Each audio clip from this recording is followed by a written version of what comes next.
같이 말씀 보겠습니다. 사도행전입니다. 사도행전 2장 1절에서부터 13절까지의 말씀을 같이 보겠습니다. 사도행전 2장 1절에서부터 13절까지의 말씀을 우리가 드라마 바이블로 같이 경청하겠습니다.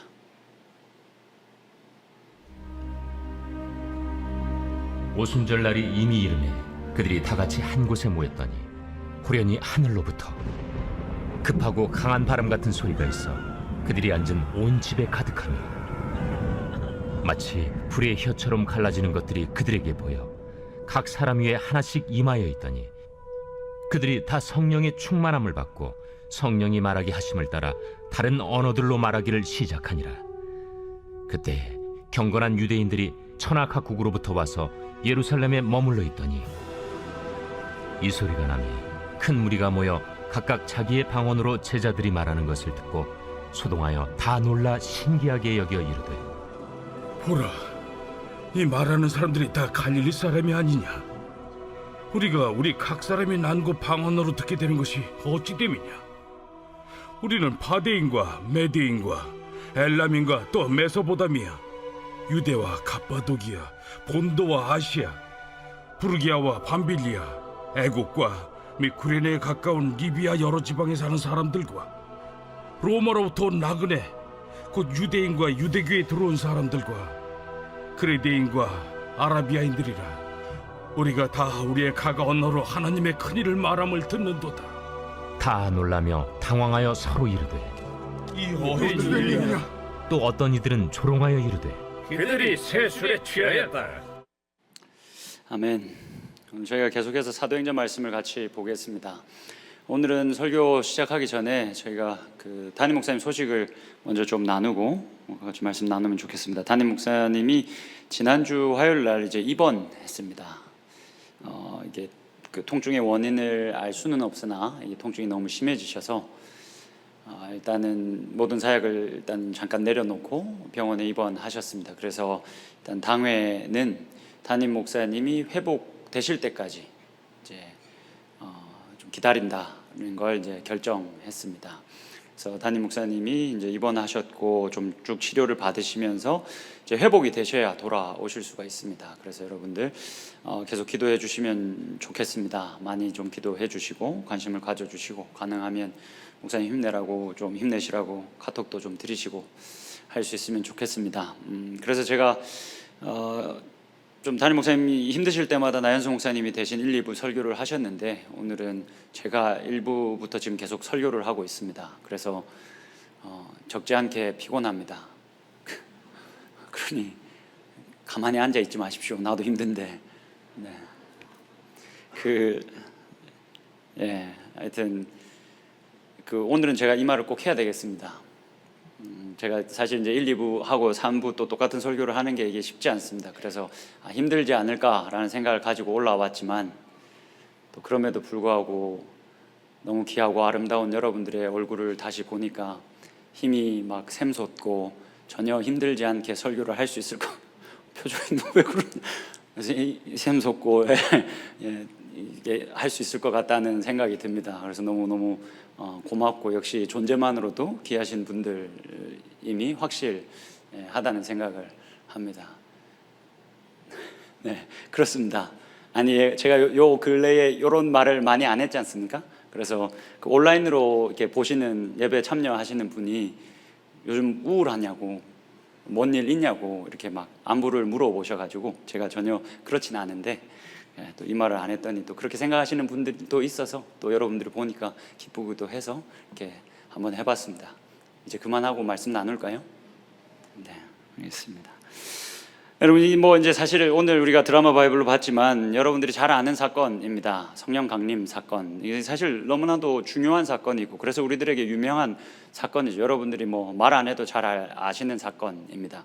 네, 여러분 제가 질문 하나 해보겠습니다. 이 성령 강림 사건이 여러분 어디에서 일어났습니까? 이 성령 강림 사건이 어디에서 있었습니까? 제가 진짜 1, 2부 제가 설교할 때 막 권사님들, 막 장로님들, 집사님들이 어떻게든 답을 해주시려고 막 다 왜 관심도 없습니까? 사람이 질문을 하는데. 알고 계시지 않습니까? 그 어디에서 일어났습니까? 라고 하면 이제 마가의 다락방이라고 우리가 대부분 답을 하잖아요. 근데 사실 여러분, 이건 추측입니다.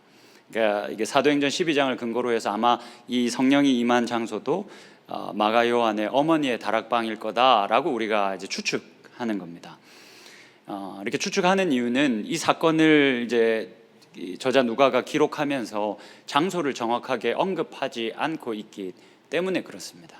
근데 저자가 이 장소는 언급하지 않는데 시간은 언급합니다. 그러니까 이 장소보다, 이 사건이 일어난 장소보다 이 시간이 일어난 때, 이 시간이 훨씬 중요하다라는 말입니다. 여러분 1절의 말씀 같이 한번 보겠습니다. 한번 같이 읽겠습니다. 시작. 오순절 날이 이미 이름에 그들이 다 같이 한 곳에 모였더니. 여러분, 사실 이 성령이 임하신 이 장소가 어딘지 확실히 알 수 없습니다. 물론 아주 가능성이 높은 게 마가의 다락방일 겁니다. 근데 거기일 수도 있고 예루살렘 성전일 수도 있고 예루살렘 성전 어느 주변의 어느 집일 수도 있습니다. 이 장소는 확실하지 않지만 시간은 확실합니다. 예수님이 약속하셨죠. 제자들에게 너희들 예루살렘 떠나지 마. 떠나지 않으면 내가 그곳에서 너희들에게 성령을 줄 거야 라고 약속하셨습니다. 그렇게 약속을 하신 이후에 예수님이 하늘로 오르셨죠. 그렇게 예수님이 승천하신 이후에 10일이 지나고 오순절이 되었을 때 예수님이 약속하셨던, 하나님이 미리 약속해 주셨던 그 성령이 제자들에게 임했다라고 기록을 하고 있는 겁니다. 그럼 여러분, 우리가 이 오순절에 좀 주목을 해볼 필요가 있겠죠. 여러분, 오순절이 어떤 날입니까? 구약에서는 이 오순절을 이 맥추절 혹은 초실절이라고 부릅니다. 왜냐하면 원래 이 맥추절과 초실절은 보리 수확 시기에 지켜지던 겁니다. 그러니까 하나님께서 이 땅에서 수확하게 하신 것을 감사하며 그것을 기념하고 기억하면서 드리는 절기가 이 맥추절 혹은 초실절이었습니다. 일종의 농경 축제였던 거죠. 근데 이게 이 맥추절이 점점 의미가 조금씩 변해가면서 사람들이 오순절로 지키기 시작합니다. 그때가 어느 때부터냐면 이스라엘이 포로기에 접어들었을 때, 포로기 이후부터 이 맥추절, 초실절보다는 오순절의 의미로 이 시간을 기념하고 이 시간을 지켰습니다. 여러분, 오순이라고 하면 50일째 되는 날이라는 것을 의미합니다. 그러니까 헬라어로 펜타코스테라고 하는데 이것도 50일째라는 뜻입니다. 왜 50일째 되는 날을 이 사람들이 포로기 이후부터 열심히 기념하면서 지켰을까요? 이스라엘 백성들에게 아주 중요한 사건 하나를 꼽으라고 한다면 출애굽 사건일 겁니다. 하나님께서 이스라엘 백성들을 애굽에서부터 건져내셨습니다. 출애굽해서 나온 날이 6월절이었습니다. 이 6월절에서부터 50일이 지난 이후에 아주 중요한 장소에 이스라엘 백성들이 도착합니다. 거기가 어디냐면 시내산입니다. 시내산에서 하나님이 뭐 하셨습니까? 이스라엘 백성들과 언약을 맺으셨습니다. 어떤 언약이었습니까? 내가 너희의 하나님이 되고 너희는 내 백성이 될 것이다 라는 이 언약을 맺으신 게 이 오순절 50일째 6월절로부터 50일째 되는 날 시내산에 이들이 도착했고 그곳에서 하나님과 이스라엘 백성들이 언약을 맺었습니다. 그래서 포로기 이후부터 이 사람들이 오순절을 이렇게 기념하며 지켰습니다. 우리가 하나님의 백성 되었다. 하나님은 우리의 하나님이시다 라는 것을 기억하면서 기념하면서 이 오순절을 지키기 시작했다는 겁니다. 그래서 여러분, 이 사도행전의 저자가 지금 하나님이 성령을 내려주셨는데 그날이 오순절이었다라고 하는 이 시간에 대한 정보는 아마도 우리보다 훨씬 구약 성경에 능통했었을 1차 독자들에게는 이 말씀을 그냥 읽으면 안 되고 시내산 언약의 배경 위에서 읽어야 되는구나 라는 것을 깨닫게 했을 겁니다. 그래서 이 이야기를 우리가 시내산 이 언약의 배경 위에서 조금 읽을 수 있어야 됩니다. 이어지는 2절과 3절의 말씀을 보면 성령이 그곳에 임했는데 이 사도들을 중심으로 한 120명 정도 모여있던 그 장소에 성령이 임했는데 성령이 임할 때 도대체 어떤 일이 일어났는가에 대해서 묘사를 2절과 3절에 이어서 해줍니다. 그 묘사를 우리가 좀 같이 한번 보시겠습니다. 2절입니다. 여러분들 한번 읽어주십시오. 시작.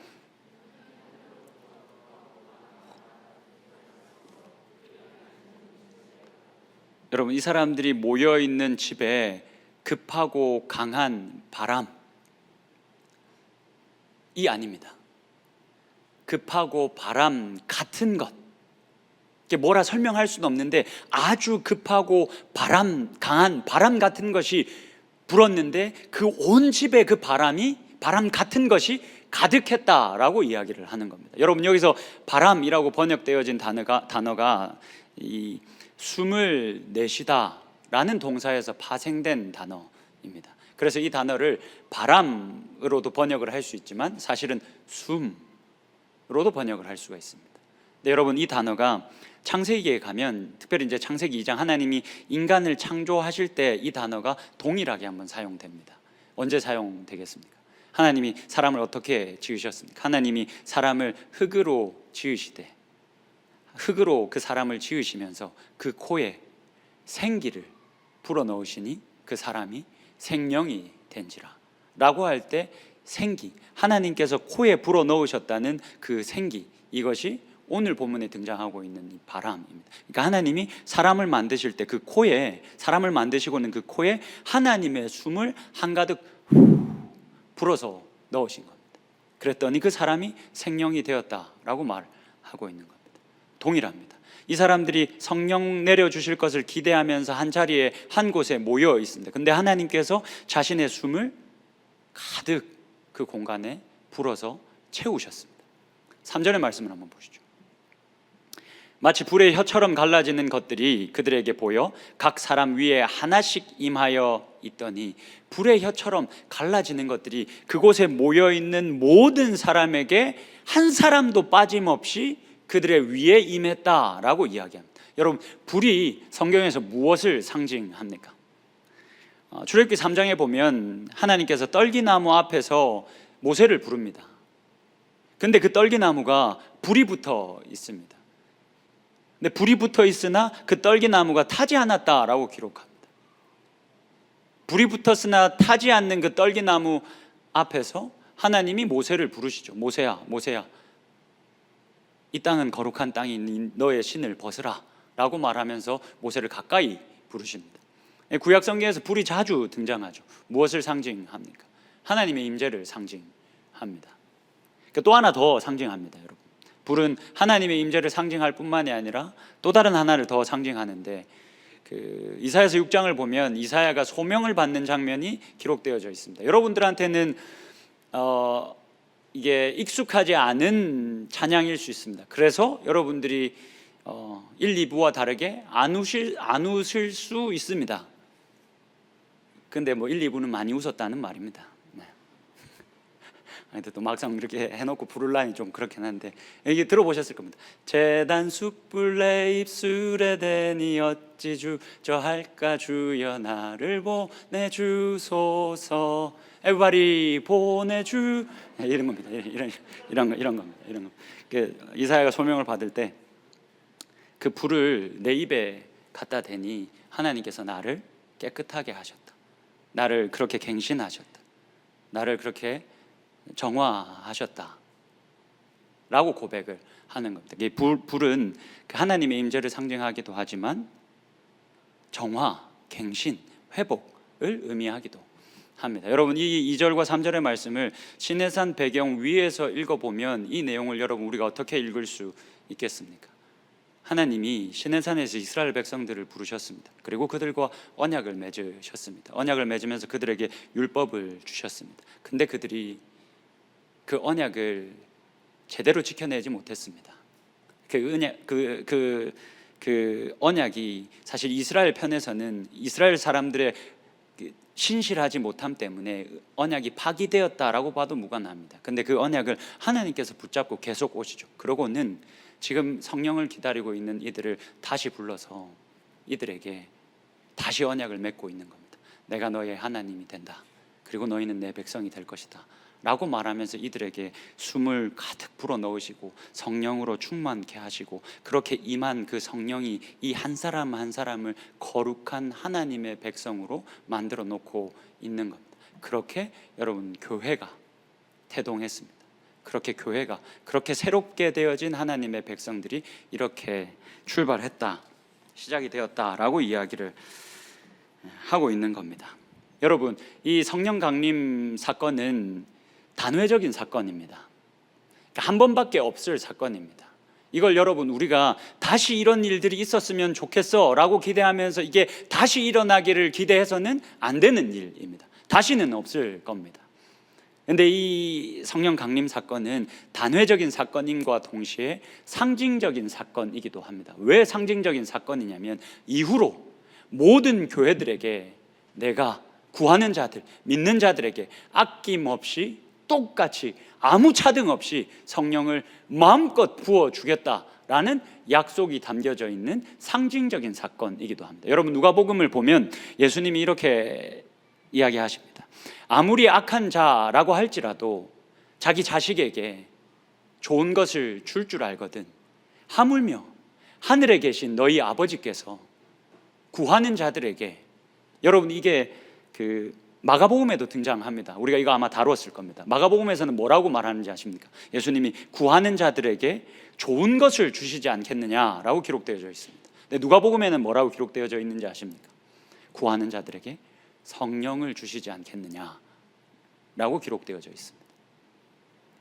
그래서 사도행전을 보면 그렇게 믿는 자들, 그렇게 구하는 모든 자들에게 하나님이 아무 차등 없이 전혀 아까워하지 않으시면서 자신의 숨을 후 하고 불어서 그들에게 다 나눠주셨다라는 장면을 사도행전에서는 계속 기록합니다. 그래서 베드로가 고넬료, 이 이방인의 사람, 그 당시에 유대인들은 이방인을 부정하다라고 여겼는데 그 집에 들어갔을 때, 그 집에서 이 베드로가 설교하기 시작했을 때 성령으로 가득했고 모든 이방인들이 그곳에서 성령을 받았다라고 기록합니다. 이후에 이어지는 바울의 선교 내용을 보면 바울이 밟는 모든 이방 땅들 가운데서 성령이 가득했다라고 기록합니다. 그래서 사도행전을 우리는 때로는 성령의 행전이다, 성령 행전이다 라고 부르는 겁니다. 하나님께서 믿는 자들에게, 그리고 구하는 자들에게, 예수 그리스도를 따르는 모든 자들에게 하나님이 아낌없이 조금도 부족함 없이 성령을 부어주신다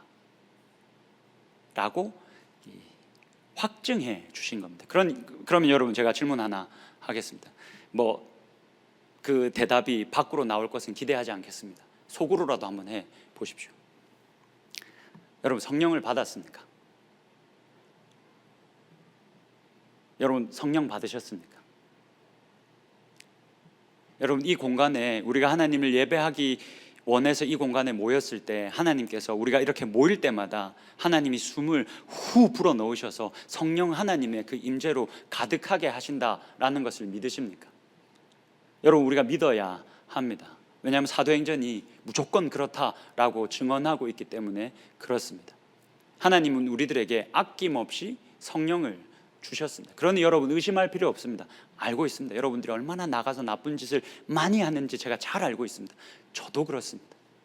근데 의심하지 않아도 됩니다. 여러분들이 모여서 상사 욕하고 담당 목사 욕하고 하는 거 모를 것 같지만 여러분 제가 다 압니다. 근데 그것도 압니다. 그런 아주 못되지 않고 너무 착하고 귀한 여러분에게 성령이 함께 하신다는 걸 제가 너무나도 잘 압니다. 왜냐하면 말씀이 그렇게 말하고 있기 때문에 그렇습니다. 근데 여러분 제가 이 말씀을 준비하면서 문제는 이거였습니다. 제가 가지고 있던 문제는 이거였습니다. 사도행전에서 사도행전 1장 8절의 말씀이 굉장히 중요합니다. 이 사도행전 전체를 열어주는 어떻게 보면 로드맵이라고 해도 과언이 아닙니다. 사도행전 1장 8절에 뭐라고 기록되어져 있습니까? 오직 성령이 너희에게 임하시면 너희가 권능을 받고 예루살렘과 온 유대와 사마리아와 땅끝까지 이르러 내 증인이 되리라. 여러분 성령이 임하면 반드시 어떤 게 따라오냐면 권능이 따라옵니다. 그리스도의 능력이 따라옵니다. 이게 하나님께서 성령을 주시는 이유입니다. 이 세상에서 능력 있는 사람으로, 권능 있는 사람으로 살라고 하나님이 성령을 주셨습니다. 그래서 성령이 우리에게 임하면 권능은 반드시 따라옵니다.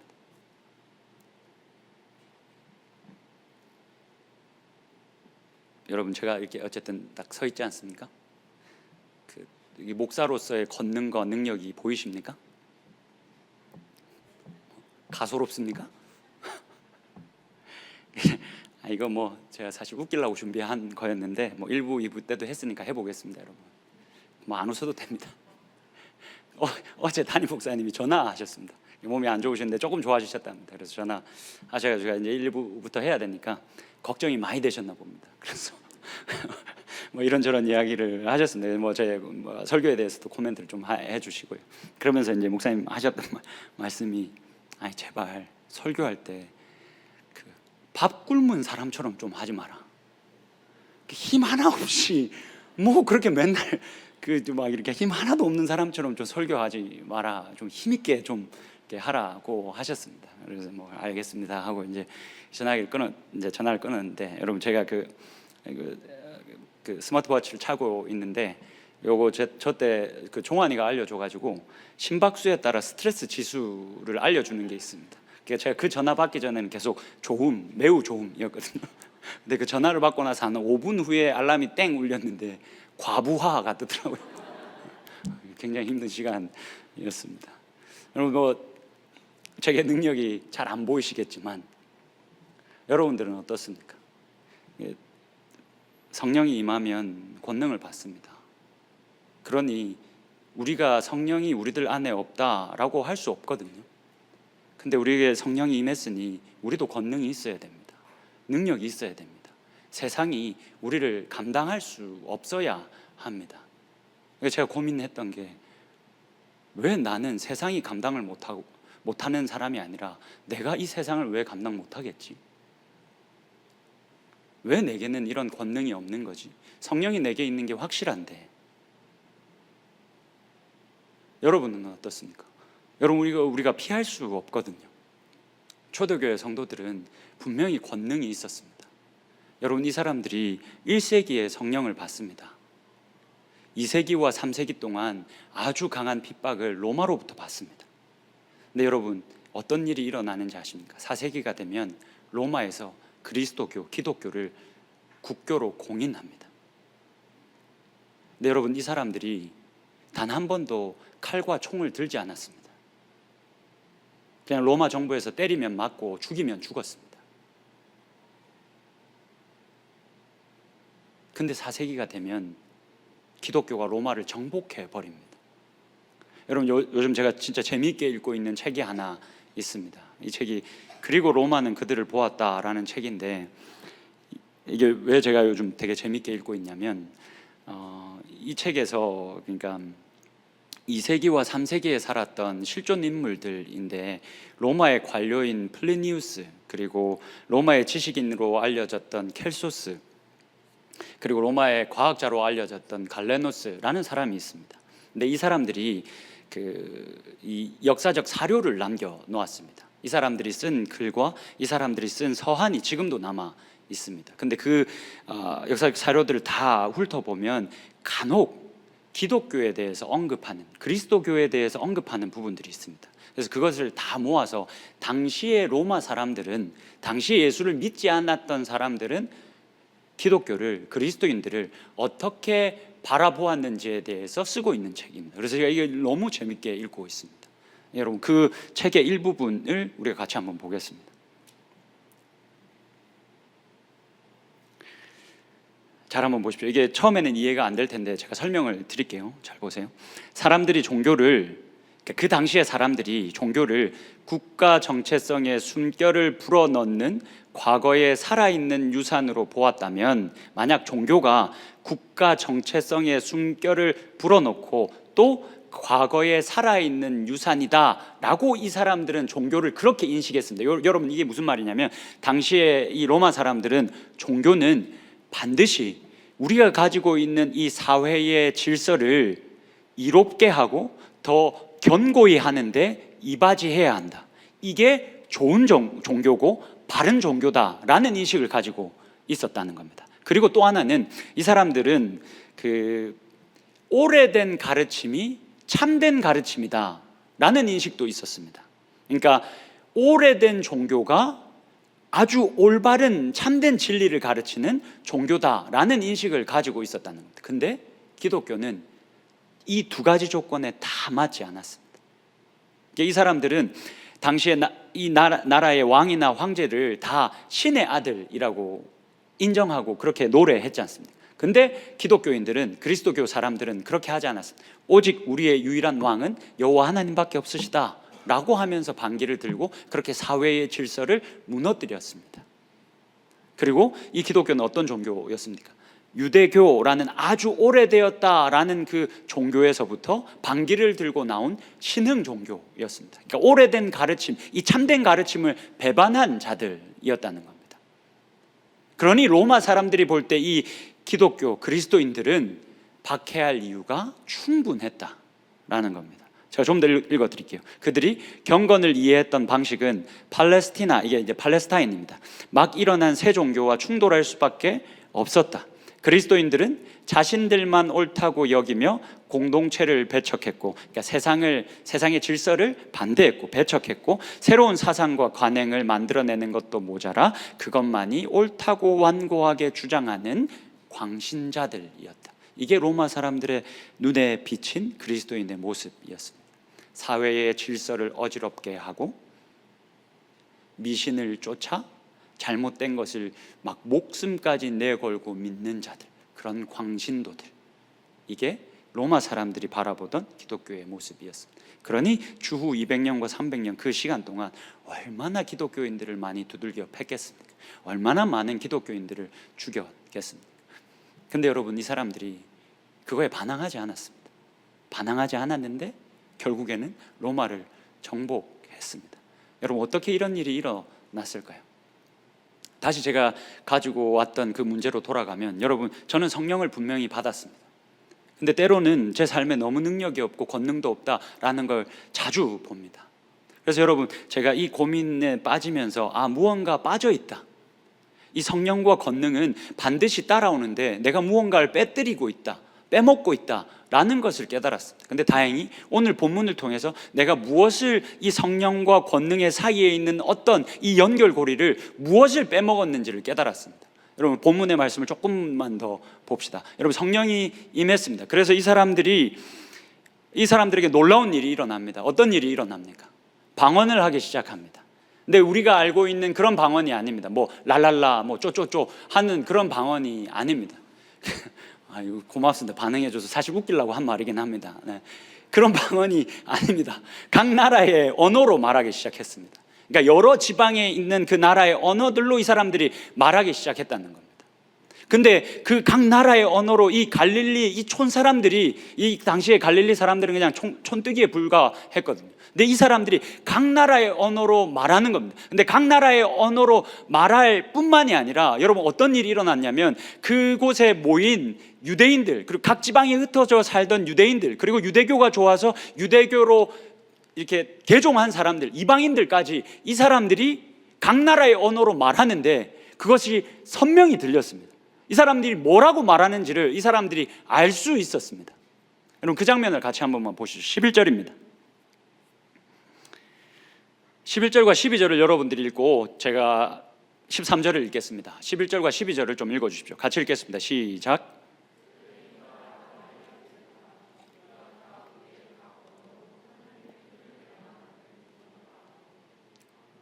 다 놀라며 죄송합니다. 잘못 읽었습니다. 이해해 주십시오. 3번 하다 보니 이게 정신이 잠깐 나갔나 봅니다. 여러분, 9절입니다. 9절입니다. 제가 그냥 읽어드릴 테니까 잘 들어보십시오. 우리는 바데인과 메데인과 엘람인과 또 메소포타미아, 유대와 갑바도기아, 본도와 아시와, 부르기아와 밤빌리아와 애국과 및 구레네에 가까운 리비아 여러 지방에 사는 사람들과 로마로부터 온 나그네 곧 유대인과 유대교에 들어온 사람들이, 여러분, 이 자리에 같이 있었다는 겁니다. 이 여러 지방에서 온 많은 사람들이, 유대인과 이방인들이 같이 그 자리에 있었습니다. 근데 12절을 보시죠. 11절입니다. 죄송합니다. 그레데인과 아라비아인들이라 우리가 다 우리의 각 언어로 하나님의 큰 일을 말함을 듣는도다. 여러분, 이 사람들이 각 나라의 언어로 말했는데 뭘 말했다라고 합니까? 하나님이 하신 큰 일을 말했다라고 합니다. 여러분, 하나님께서 우리들을 위해서 하신 그 큰 일이 무엇입니까? 하나님이 우리를 위해서 하신 가장 그 큰 일이 무엇입니까? 여러분, 요거는 대답을 할 수 있지 않겠습니까? 3글자입니다. 세 글자입니다. 하지마. 십자가. 여러분, 자기의 아들을, 신이신 그 예수 그리스도가 자신을 우리를 위해서 내어주는 것, 그 십자가, 이 십자가 사건에 하나님이 우리를 위해서 하신 가장 큰 일이지 않습니까? 여러분, 이거를 이 사람들이 각 나라의 언어로 말했다는 겁니다. 근데 12절 한번 보십시오. 어떤 일이 일어나냐면 그 자리에 있던 모든 사람들이 다 놀라며 당황하여 서로 이르되, 서로 물으면서 뭐라고 했답니까? 이 어찌된 일이냐? 직역하면 이 무슨 의미냐? 여러분, 이 사람들이 왜 다 놀라고 당황했겠습니까? 신이면 이게 할 수 없는 일입니다. 당시 이 사람들이 가지고 있던 신관에는 전혀 맞지 않은 일을 하나님이 하신 겁니다. 당시의 신들은 그냥 어떤 천상에 존재하면서 자신들의 뜻에 따라 혹은 심심하면 인간 세상에 내려와서 인간들을 괴롭히기나 하는 존재들로 인식되어 졌습니다. 자기들 원하는 대로 다 개먹는 존재들로만 인식되어져 있었습니다. 근데 지금 이 사람들이 모여서 하나님이 하신 큰 일을 말하기 시작하니까 이 사람들이 깜짝 놀라고 너무 당황스러웠던 겁니다. 왜 당황스러웠겠습니까? 아니, 신이 이런 일을 한다고? 신이 이 인간들을 불쌍히 여겨서 심지어 자신의 목숨을 아깝게 여기지 않고 이것을 다 내어준다고? 이게 말이 돼? 이게 무슨 말이야? 이게 무슨 의미야? 라고 서로에게 묻고 있었던 겁니다. 막 서로에게 물으니까 베드로가 나섭니다. 그래서 지금 이게 무슨 말이냐면, 이게 도대체 무슨 의미냐면 하고 설명해 줍니다. 여러분, 그 구절을 저희가 좀 볼 텐데 2장 16절에서부터 18절입니다. 여러분, 베드로가 이걸 설명하면서 요엘서의 말씀을 가져옵니다. 그런데 여러분, 제가 이거 설교하면서 한 번씩 했습니다. 이게 대부분의 신약의 저자들 혹은 이 말씀을 전하는 사람들이 구약의 본문을 그대로 완벽히 그대로 가져오지 않습니다. 조금씩 다릅니다. 근데 그 조금씩 다른 부분을 우리가 집중해서 봐야 됩니다. 왜 다른 부분을 집중해서 봐야 되냐면 그 다른 부분이 이 사람이 지금 이 구약 성경을 어떻게 읽고 있다라는 것을 잘 보여주기 때문입니다. 여러분, 이거 한번 보십시오. 16절입니다.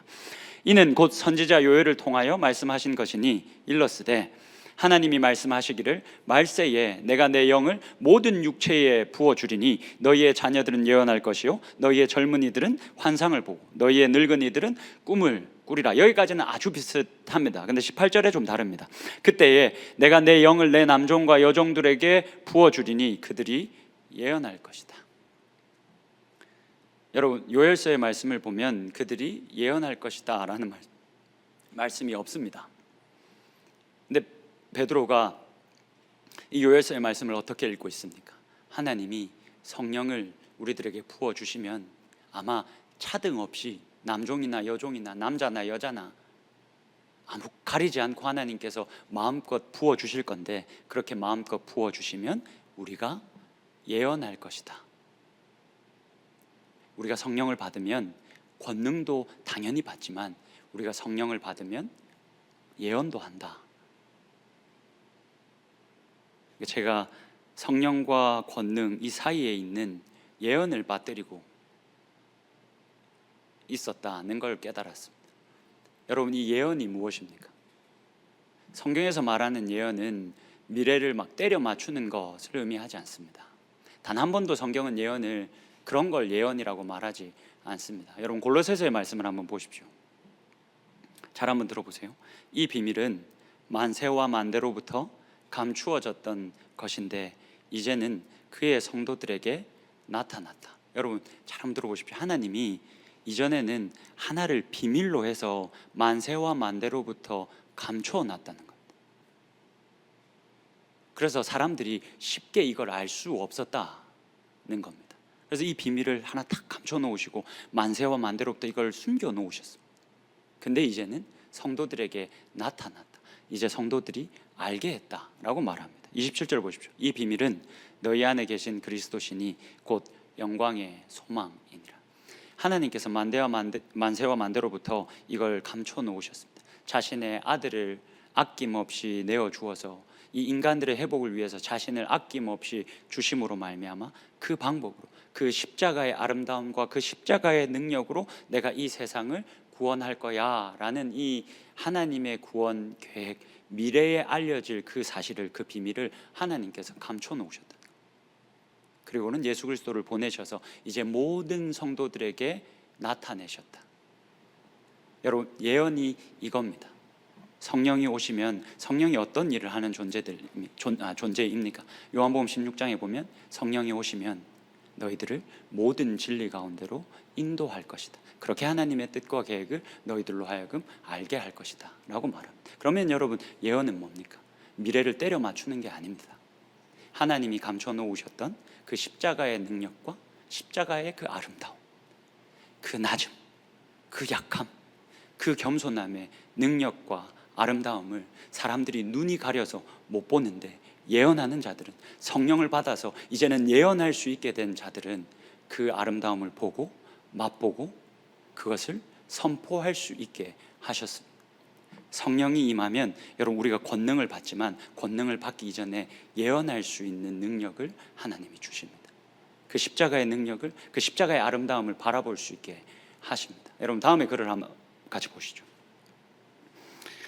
제가 읽어드릴 테니까 한번 보십시오. 문제는 하나님 나라가 현재이며 또한 미래라고 말하는 것이 정확히 무엇을 의미하는가 하는 것이다. 여러분, 이게 무슨 말이냐면, 이제 익숙하실 겁니다. 하나님의 나라가 이미 왔습니다.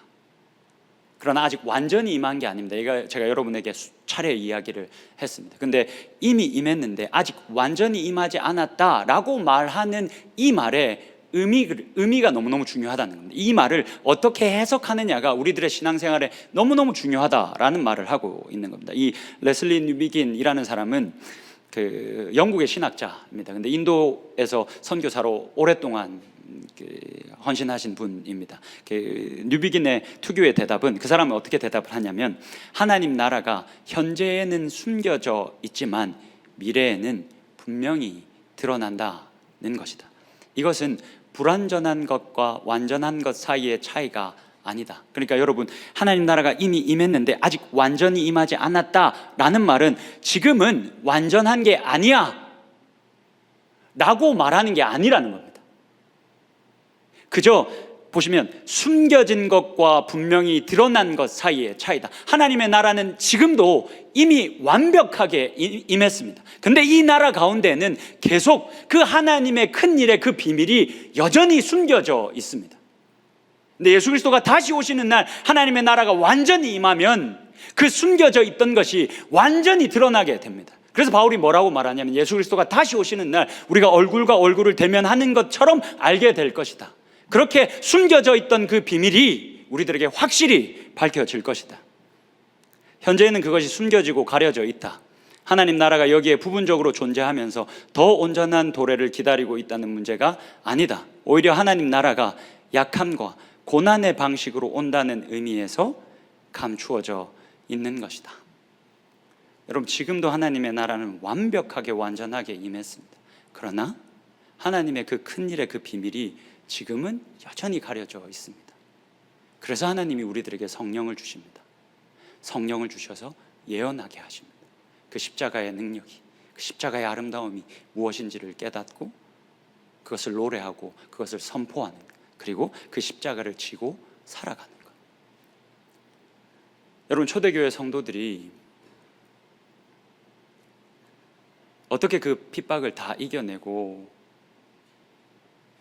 로마를 자신들이 가지고 있는 이 사랑으로 물들 수 있었을까요?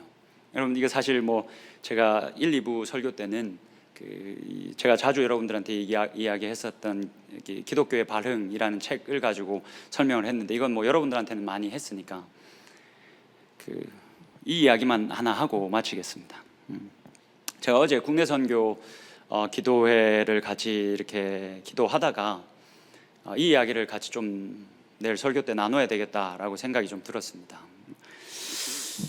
여러분, 제가 그냥 참 설교하면서 제일 힘든 게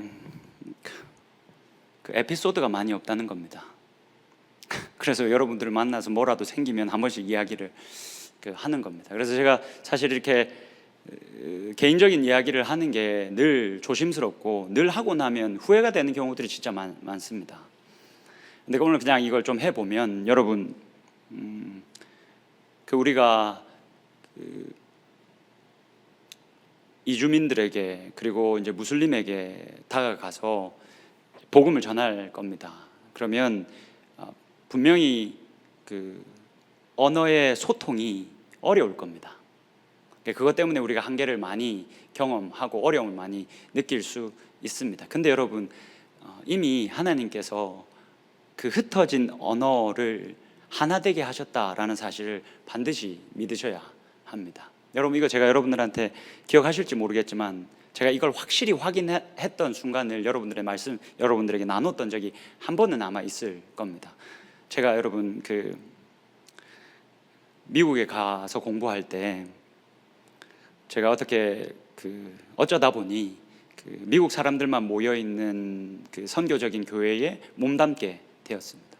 근데 이제 거기 가서 이렇게 지내고 제가 영어를 잘 못하지 않습니까?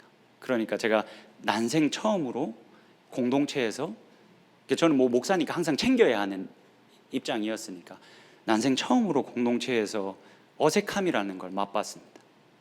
혼자 덩그러니 놓여 있을 때 이게 얼마나 힘든 일이라는 것을 그때 처음 사실 느꼈습니다. 근데 그때 제가 항상 혼자 말을 잘 못해서 너무 뻘쭘해하면서 혼자 앉아 있을 때 거의 뭐 저한테 아버지뻘 되는, 지금 제게 가장 친한 친구인데 버스터라는 아저씨가 늘 제게 다가왔습니다. 제가 혼자 있으면 늘 제게 다가와서 제 옆에 앉아 줬습니다. 그래서 초반에는 진짜 웃겼습니다. 제가 영어가 안 되니까 이분은 뭐라고 말하는데 저는 그걸 잘못 알아듣고 내 말을 하고, 이게 뭐 말은 하는데 대화는 아닙니다. 그냥 이 사람은 이 사람 말을 하고 나는 들리는 대로 내가 알아서 내 말을 하고. 근데 그게 여러분 저한테 정말 위로가 많이 됐습니다. 그러다가 이분이 딱 이 백인 중산층의 보수적인 그리스도인의 표본의 삶을 살아가고 있었는데 이분의 딸들이 참 좋은 딸들이었습니다. 근데 이 두 딸들이 갑자기 교회 안에서 이렇게 안 좋게 됐습니다. 안 좋은 일을 막 했습니다. 그래서 이분이 너무 큰 충격을 받아서 이제 심장의 이상 증세가 계속 왔습니다. 그래서 한 날은 이제 이분이 너무 계속 그 스트레스가 심해서 이제 건강이 약해지니까 다 같이 예배가 끝난 이후에 손을 얹어서 기도하자라고 해서 다 모였습니다. 근데 제가 목사인 걸 이 사람들이 다 알고 있었거든요. 그래서 저한테 계속 기도해라, 설교해라 라고 하는데 제가 한마디도 하지 않았습니다. 왜냐하면 제가 그 어눌한 영어로 하는 게 이 사람들한테 분명히 불편할 거고 제대로 도움이 되지 않을 거기 때문에 한마디도 하지를 않았었습니다. 근데 그때 기도하는데 제가 이분한테 받은 그 사랑이 있으니까 이걸 못 참겠는 겁니다. 그래서 기도하다가 중간에 제가 그냥 그 한국 스타일의 기도 있지 않습니까? 막 불 나가는 거 있지 않습니까, 여러분? 한번 불을 팍 한번 쏘지는 못했고 펑펑 불었습니다. 막 하면서. 근데 그냥 그때는 그냥 한국말로 하자라고 해서 그냥 한국말로 기도했습니다. 그렇게 기도하고 기도가 마쳤습니다. 근데 거기에 모여있던 한 사람들이 다 저한테 찾아오는 겁니다. 그 교회를 담당하는 목사님이 고맙다, 기도해줘서 너무너무 고맙다, 사실 난 네가 기도한 거 한마디도 이해하지 못했다, 근데 성령님이 내 마음을 만지셨다, 네가 용기 내지 않았으면 나 이거 못 느꼈을 것 같다, 용기 내줘서 고맙다. 모든 사람들이 와서 그 인사를 했습니다. 그래서 그때 제가 확인했습니다. 하나님 나라 이미 임했다. 언어가 분열되어져 있지만 언어도 이미 하나님께서 하나 되게 하셨다. 내가 그들을 사랑할 수 있다면 내가 가지고 있는 이 언어의 한계는 아무 문제가 되지 않는다. 여러분, 그 이후로 정말 특별한 사이가 됐습니다. 서로에게 정말 자신을 아낌없이 내어주는 사이가 됐습니다. 여러분, 이분이 건축 일을 했습니다. 근데 자기 아버지가 건축 쪽으로 굉장히 큰 회사를 했습니다. 마땅히 이 사람이 물려받아야 되는데 아버지가 하는 일이 계속 불법적인 일이 많아서 나 그리스도인으로 불법적인 일을 하지 않겠다라고 결단하고 그냥 그 회사 물려받지 않고 자기 혼자 자그마하게 일했습니다. 그렇게 불법적인 일을 하는 걸 싫어하는 사람이었습니다. 근데 제가 그렇게 공부하다가 그때 이제 코로나로 팬데믹이 왔습니다. 그러니까 제가 살 수 있는 모든 방편이 다 끊어졌습니다. 그때 이분이 어떻게 했는지 아십니까? 내가 널 위해서 기쁨으로 불법을 행하겠다. 너 나랑 같이 일하자. 너 나랑 같이 일하면 내가 돈 다 줄게. 그분이 우리 가정을 먹여 살렸습니다. 자신을 조금도 아까워하지 않고 계속해서 내어 주셨습니다. 여러분, 초대 기독교 그리스도인들이 어떻게 로마를 정복했습니까? 이 사람들 돈이 많아서, 능력이 많아서, 지위를 높게 가지고 있어서 전쟁을 잘해서 로마를 정복하지 않았습니다. 이 사람들이 그 십자가의 사랑을 알았습니다. 그래서 계속 매를 맞으면서도, 계속 죽임을 당하면서도 다른 사람들을 위해서 자신들을 내어주는 것, 아깝지 않게 내어주는 것, 이것을 당연시 여기며 살았습니다. 여러분, 이 십자가가 능력입니다. 여러분, 우리가 살다 보면 여러분들에게 힘겨루기를 해오는 사람들이 있을 겁니다. 싸워보자고 하는 사람들이 있을 겁니다. 여러분들을 괴롭히고 힘들게 하는 사람들이 있을 겁니다. 그러면 여러분, 그때 두고 봐라. 내가 얼마나 어떻게 돼서 내가 이걸 제대로 갚아주겠다. 두고 봐라 라고 생각하시면 거기에는 절대 아무런 능력과 권능이 없습니다. 그리스도인이 가지고 있는 권능은 그 상황 속에서도 그 사람을 향해서 자신을 기꺼이 내어주는 겁니다. 그 사람을 위해서 내가 또 희생하는 겁니다. 그 사람을 용서하고 용납하고 그 사람을 사랑하기로 결단하는 것. 여러분, 이것을 성경은 권능, 능력이라 말합니다. 여러분, 이 권능이 우리들에게 없으면 우리는 절대 세상을 못 이깁니다. 살아보십시오. 그냥 내 능력으로, 내 힘으로 다 물론 편하게 지내실 수는 있을 겁니다. 그 순간 여러분들의 속이 후련할 수는 있을 겁니다. 근데 제가 장담하는데 그게 절대 해결책이 되지 못합니다. 십자가가 우리의 능력입니다. 십자가가 우리의 권능입니다. 여러분, 이것을 깨달으라고 하나님께서 우리들에게 성령 주셨습니다. 그래서 우리가 성령을 받았기 때문에 성경을 볼 때마다 이 십자가의 능력과 아름다움을 깨달을 수 있어야 합니다. 그래서 이걸 깨달을 수 있으면 우리들에게도 그 권능이, 그 능력이 생생히 살아 우리들 손에 있을 겁니다. 이 사실을 기억하고 기대하고 그렇게 권능을 마음껏 내 주위의 사람들에게, 내 부모님에게, 내 가족들에게 내 능력을 보이며 살 수 있는 저와 여러분이 될 수 있기를 주님의 이름으로 축복합니다.